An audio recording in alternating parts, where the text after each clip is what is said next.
got it to 2-2. Yeah, he's battled back. Jacoby got ahead, 2 quick strikes on him. Let's see what happens here. The 2-2 pitch waved at and missed, strike 3, and that strikeout brought to you by Lost Pizza. And that is a great way to start this outing for Jacoby Smith, the fielder 5th. Jacoby Smith, the pitcher 6th. 7th is Hayes Hooker. As this one hit well toward left field, going back and looking up, and it's deja vu for Lake Reed. He hits a leadoff home run for Tupelo here in the bottom of the first inning to draw them back within 1.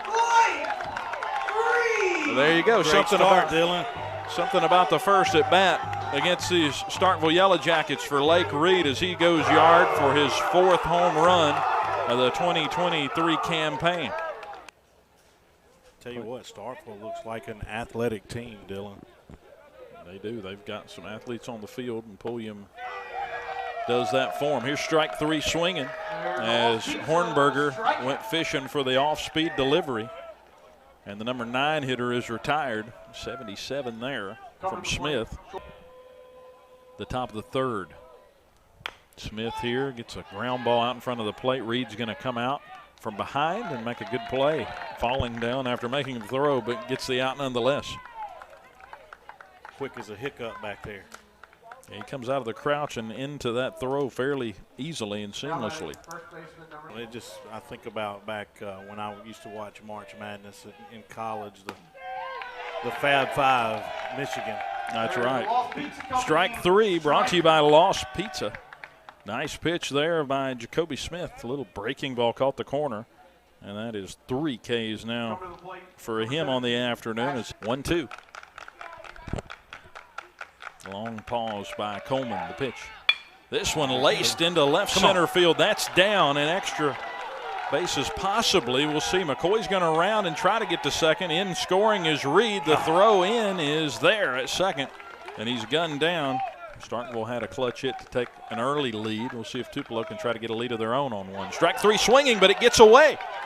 A run's going to come in. There'll be no play at first, and there you go. That's the difference an error can make. A strikeout, a dropped 3rd strike, and Washington comes in to score. Johnson over at first base, and this inning will continue.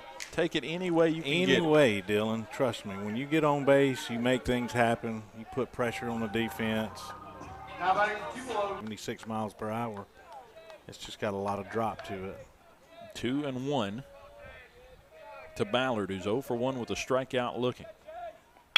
Ground ball pulled through into left field. A base hit for Ballard, and Tupelo gets a run across. That's a clutch 2-out single to drive in a run for Chase Ballard. Gets Tupelo within a run, trailing now just 5-4. Great job. Great job of hitting right there by Chase. As he takes the first pitch for a strike. For Kylan this year, he's hitting .226, on-base percentage of .328.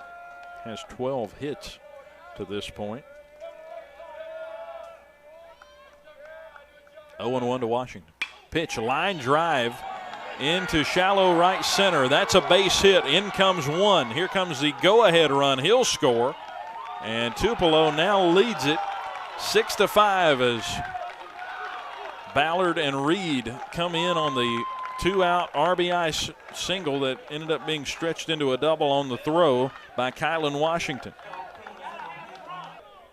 He's handling the DH duties. He's 0 for 1 with a hit by pitch. Runner's going, kind of a delayed steal. He's going to get in a rundown. I'm not sure what happened there.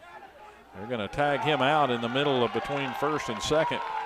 Very interesting there with the bunt on. Just miscommunication evidently on the base pass. The count to Bogard. Ground ball, little dribbler toward Johnson, and he'll rear back, but the throw is offline. And trying to get to second, trying to stretch this thing is Bogard. The throw in is there, and he's gunned down. Some questionable base running there, and he took a huge turn around first base. I thought he was running to right center for a minute. Whenever he was going around, he didn't make a very sharp cut. And I tell you what, that was what an athletic play by Jonathan Rogers over there. I mean, he looked like a shortstop out there and threw a one-hopper there to Kylan. Putting him on really stretches things out with this lefty up. 2-0, this one, a fly ball toward left. Going over is Hooker, and he'll make the catch. down the line and left, and that will leave them stranded at first and third. Question is, how much breathing room will Deaton have? Pitch on the way, this one right up the middle, laying out, not able to get it is Pulliam. Rounding third, heading home is Washington. The throw in is cut off, and a big insurance run there, just making its way through the infield by maybe an inch past the glove of Pulliam.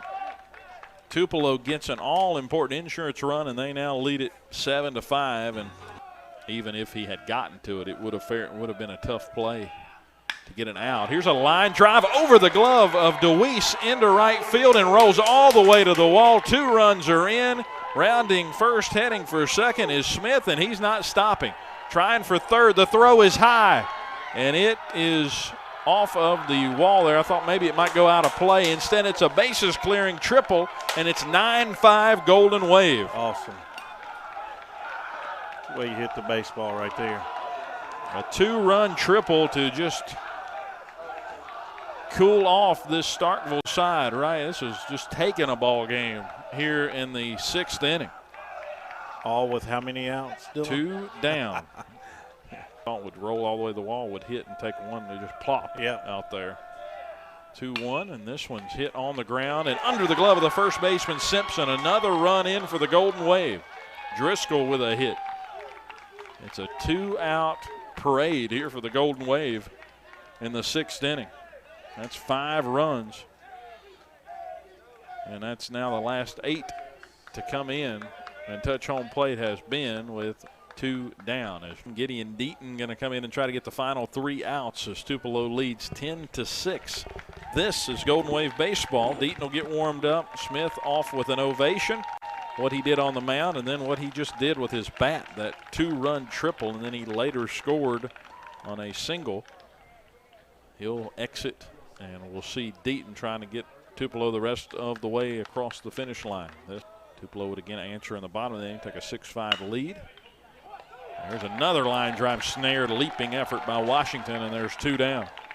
Tupelo would score 4 in the 6th inning. So far, just 1 run here in the 7th. What has been a back-and-forth game. Pair of lineouts. Now there's 2 down for Xavier Caldwell. Last chance for the Yellow Jackets. Tupelo trying to send this thing into a deciding game 3 to open up division play. There's a big difference in starting division play 0-2 and 1-1. Well, if we can get this win tonight, it was almost like a must-win for us. You know, playing at home. And that's key in division games. You just can't afford to lose at home. One strike in this count. And you are right. You hate to say must win early in the year, but, you know, coming off a down year like Tupelo had last year, you got to get some early momentum in division play. And, you know, I think you get Grenada next week. You got 2 at home against them, so hopefully you can continue to build. 1-1 here, popped up right side. Jacoby Smith backpedaling behind the bag in foul territory will make the catch, and that will end it